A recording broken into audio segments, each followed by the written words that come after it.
food chain provides a range of nutrition services.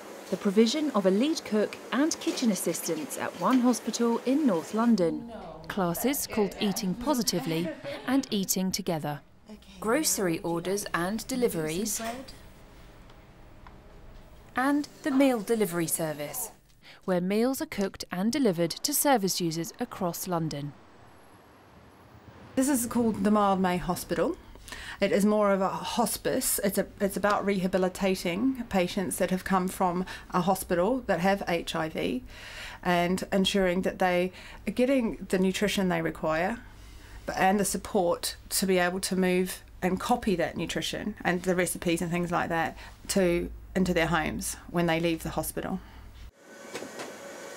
What I do is I work at the office on a Friday and I put together all of the menus. I work with a dietitian to make sure that all of the menus for the hospital are nutritionally sound, and they work from a catering point of view as well. I'll come in and I actually cook the meals with the help of the volunteers from the food chain. I just kind of really wanted to do something that was very teamwork based, and it was actually kind of using my skills. So I really enjoy cooking, love working as part of a team. So that's why I got involved really, and it was obviously, you know, a charity that I felt passionate about.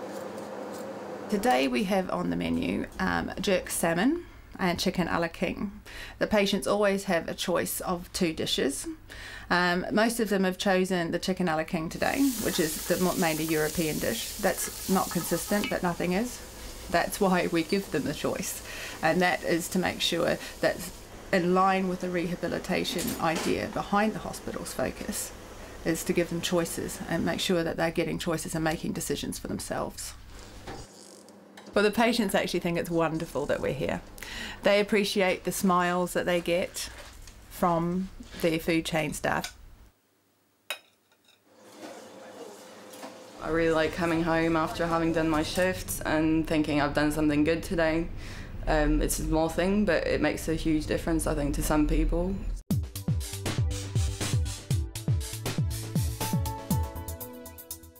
Find the bit on your packet that tells you about the nutrition.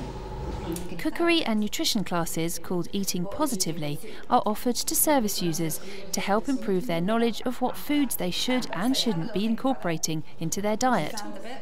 They are taught how to look through ingredients of food to make an informed choice about the food they are buying. Put an onion, just try to cut in half of it. Leading on from that, the class is followed with a practical healthy cooking session where they learn new skills and techniques to put into practice at home. So what we're going to do now next is in a piece of paper. My aim is to be creative. For example, what is nice to take from that is the cookery method, which is steam. It's no boil, it's nothing go in the water. It's just steam. Everything will be preserved in that paper, and then we can use the sauce, nutrients from the vegetable, from the fish, and any other ingredient that they might want to put it in. So is that the concept, and how to use the lot of colours. We're in the middle of a practical cookery session, so as you can see, we've got a group behind us and they're cooking their own meal. This is when the food chain really comes to life. We're trying to get people to try out new foods, get different nutrients into their bodies. So we've started off by telling them a bit about basic nutrition, and now we're putting it into practice. So we're cooking a fish dish behind us, which hopefully everyone will get to taste before they go home tonight. I'm a public health nutritionist, so my interest is in trying to improve the nation's health as a whole. Rather than a dietitian might work with individuals, I'm more comfortable working with groups of people and trying to get them to improve their nutrition. I've been trying to know which food is best for us, because you go to the gym, you do what, but then you don't understand how to eat, because I have had a sweet tooth for a very long time. Now I've learned that it's not. You better get something like a fruit instead of having a biscuit, which is something you don't think about. I'm so glad I came. Hopefully I'll come again if they give me a chance. Well, I think it was a really nice day. It was a really good group, amazing group, very interactive. And thank Kat, she's been prepare all these people really, really well, so they know a little bit what we're doing. And we prepare nice, easy recipes on a budget with lots of vegetables. Yes, I think the clients really like that. I really enjoyed it, and I've learned so much. Yeah. If you've just become a volunteer for the food chain, you've got so much to look forward to. Everyone that works there is absolutely wonderful, enthusiastic and passionate. But the main thing is the rewardingness of being able to see your work immediately being put into good action. We've had so many wonderful stories of people that have been really suffering from the effects of their illness, have their lives absolutely turned around. And as a volunteer, you play a small but pivotal role in actually changing someone's life, and it's not often you can say that. Eating together is another service the food chain offers that encourages healthy eating. And it also provides the opportunity for them to get together with others. Eating Together is a service for people, most of them have been receiving our meals in the past, and they had them delivered to their home when they were immobile for health reasons. And as they get better, we're trying to encourage them to rediscover their independence and beat their isolation. So they come together to still have that same meal that we would have delivered previously. They come to us, volunteers prepare the meal, and they all eat the meal together, volunteers and service users, in a really lovely community atmosphere.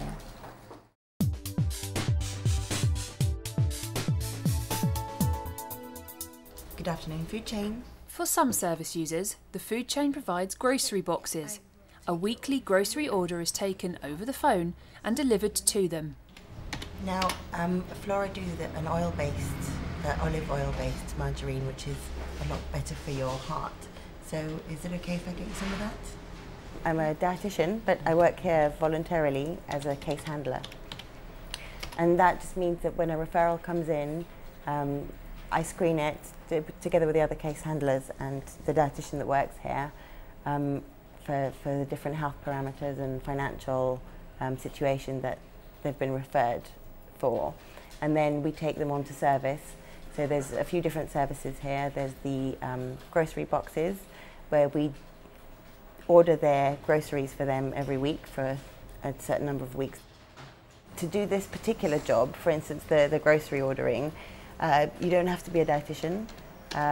Somebody else can do it. No? Okay.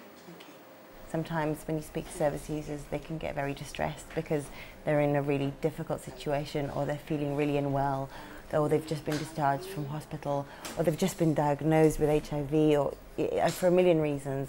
So it's really important to just listen to them and stay calm and be really clear about what it is that we're here to offer and here to do.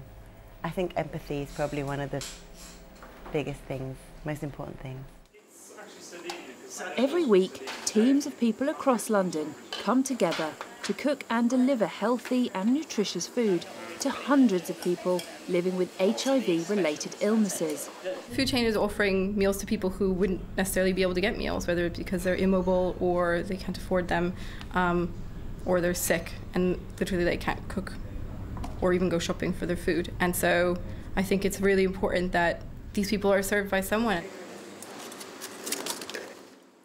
The supervisor connects the kitchen to the service users by coordinating what meals need to go to what people. So first sitting down with the lead cook and determining who's getting what food, and then recording that so that that information can be delivered to the drivers and navigators, who can then bring the food to the service users. I think you just have to be able to be okay under stress, because sometimes we do have a lack of drivers, or usually we have enough navigators. Unfortunately in London we have more of a problem finding drivers. But other than that, it's actually, there shouldn't be any problems. Shane, I would normally get just shoulders with the bone in. I am lead cook here, and I'm responsible, along with another co-lead cook, for all aspects of planning the menu and then getting the Sunday service meal out on a Sunday morning.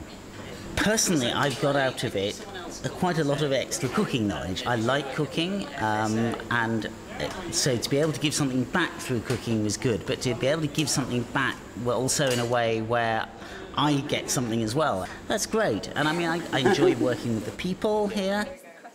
Oh, I'm very proud to be part of the food chain, because, you know, we are helping the public at large. It's very laudable to at least to assist others in time of need. Each service user is provided with hot and cold meals. Each meal is tailored to meet dietary and cultural needs. The food is put into boxes and labelled ready for distribution by the drivers and navigators. I arrive here and find a navigator. I'm not very good with directions, so I rely very much on my navigator. And I actually just drive and do what I'm told, basically. It's just wonderful for all these people, you know, who perhaps don't get nutritious meals and can't cope for themselves. And also, they like sometimes to see a cheery face. Some like to chat, some don't, you know. Working in the food chain, it's a really good place to volunteer because you are actually a really important link of this chain of people. So it starts with, you know, the organization itself, and the daytime workers who actually get paid to work there, and then moves on to the lead cooks who are volunteers, to the kitchen assistants who help, to the supervisors who connect to the drivers and navigators, who then are connected to the service users. And we really couldn't do any of this without any of those people. So it is a chain that if anyone's missing, the chain will break.